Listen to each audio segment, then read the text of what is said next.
شروع کرتا ہوں اللہ تعالیٰ کے نام سے جو بڑا مہربان نہایت رحم والا ہے۔ حضرت برا بن عازب رضی اللہ تعالیٰ عنہ کہتے ہیں کہ نبی اکرم صلی اللہ علیہ وآلہ وسلم کا گزر ایک یہودی کے پاس سے ہوا جس کا منہ کالا کیا گیا تھا اور جس کو کوڑے لگائے گئے تھے۔ آپ صلی اللہ علیہ وآلہ وسلم نے ان یہودیوں کو بلایا اور پوچھا، کیا تم لوگ اپنی کتاب تورات میں زانی کی یہی حد پاتے ہو؟ لوگوں نے عرض کیا ہاں۔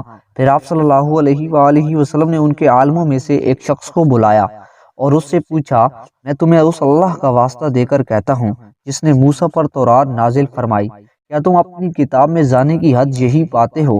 اس نے جواب دیا نہیں، اور اگر آپ نے مجھے اللہ کی قسم نہ دی ہوتی تو میں آپ کو کبھی نہ بتاتا۔ ہماری کتاب میں زانی کی حد رجم، لیکن ہمارے معزز لوگوں میں کثرت سے رجم کے واقعات پیش آئے تو جب ہم کسی معزز آدمی کو زنا کے جرم میں پکڑتے تو اسے چھوڑ دیتے، اور اگر پکڑا جانے والا معمولی آدمی ہوتا تو ہم اس پر حد جاری کرتے۔ پھر ہم نے لوگوں سے کہا کہ آؤ ایسی حد پر اتفاق کریں کہ جو معزز اور معمولی دونوں قسم کے آدمیوں پر ہم یکساں طور پر قائم کر سکیں۔ چنانچہ ہم نے رجم کی جگہ منہ کالا کرنے اور کوڑے مارنے کی سزا پر اتفاق کر لیا۔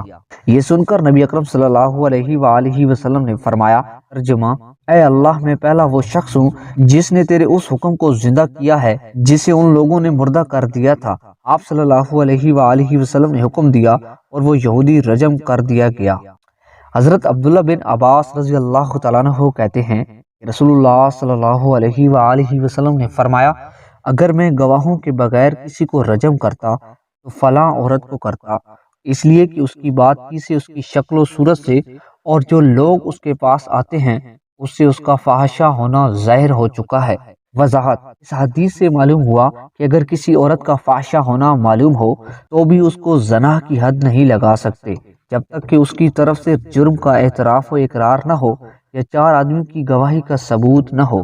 حضرت انس رضی اللہ تعالیٰ عنہ فرماتے ہیں کہ رسول اللہ صلی اللہ علیہ وآلہ وسلم نے فرمایا، انسان کے اندر شیطان اس طرح دوڑتا پھرتا ہے جیسے رگوں میں خون گردش کرتا رہتا ہے۔ تشریح: مطلب یہ کہ شیطان انسان کو بہکانے کی کامل قدرت رکھتا ہے۔